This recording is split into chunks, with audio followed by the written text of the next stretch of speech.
పేరు పూజ, నేను నీట్ కి ప్రిపేర్ అయ్యాను. మా డాడీ పేరు లోకేష్. మేము ఆ రోజు ఆ కలెక్టర్ ఇన్సిడెంట్ అంటున్నారు, కానీ ఆ ఇన్సిడెంట్ ఎక్కడ జరిగింది, అసలు జరిగినా కలెక్టర్ సార్ ఒప్పుకున్నారు మమ్మల్ని కొట్టలేరు అని.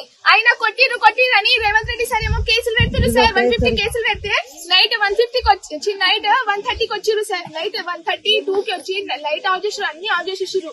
మేము భయపడలేము సార్, మేము ఉన్నాం కదా సార్. ఆఫ్టర్నూన్ గొడవ జరిగింది, ఆఫ్టర్నూన్ రావచ్చు కదా సార్. వాళ్ళు ఆఫ్టర్నూన్ రాకుండా నైట్ 130కి, అది కూడా పోలీసు వాళ్ళు తాగి ఎందుకు రావాలి? డ్యూటీలో ఉన్నప్పుడు తాగి రావద్దు కదా సార్. వాళ్ళు మొత్తం స్మెల్ వస్తుంది సార్, చూసాం కదా సార్. మళ్ళీ అమ్మాయిలని ముట్టుకోవాలని చోట ముట్టుకుంటూ భయపెడుతూ ఉంటే ఎవరు భయపడమా సార్? మేము ఆడవాళ్ళము చేసిరు సార్, అలా చేసిరు.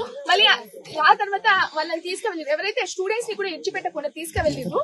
తర్వాత నెక్స్ట్ డే మీడియా వాళ్ళు వచ్చారు సార్. ఆ గొడవల్లో ఏం జరిగింది అంతా అడిగారు.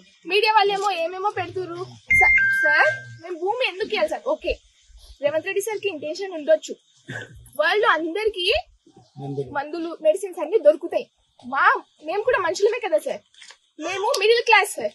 అసలు చిన్నప్పటి నుంచి మేము ఎంత కష్టపడుతున్నాం, సడన్ గా ఈ స్టేజ్ కి వచ్చినాం సార్. ఈ స్టేజ్ ని కూడా నాశనం చేస్తామంటే మేము ఏడుకోవాలి.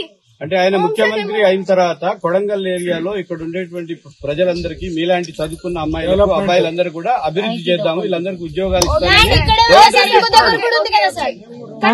అందరు స్టూడెంట్ కి ఫార్మా కంపెనీలోనే జాబ్ చేద్దామని ఏమైనా రూల్ ఉందా? అందరు ఫార్మా కంపెనీ మీద డిపెండ్ అయి ఉన్నారా? లేదు కదా సార్. అందరం ఏదో ఒకటి చదువుకుంటూనే ఉన్నాం కదా. బీటెక్ వాళ్ళు ఎంత మంది ఉన్నారు? చాలా మంది. అసలు ఒక్క ఈ ఫార్మా కంపెనీ మీద ఎవరు ఆధారపడి ఉండలేరు సార్. ఆ ఫార్మా కంపెనీ మీద ఎవరు మేము చేద్దామని అసలు స్టూడెంట్ మాకు నాలెడ్జ్ లేదా సార్? మాకు ఇక్కడ జాబ్లు ఇయ్యరా? వీళ్ళు ఇస్తారా సార్? ఏమన్నా లేదు కదా. మేమైతే ఆ ఫార్మా కంపెనీ ఇయ్యము.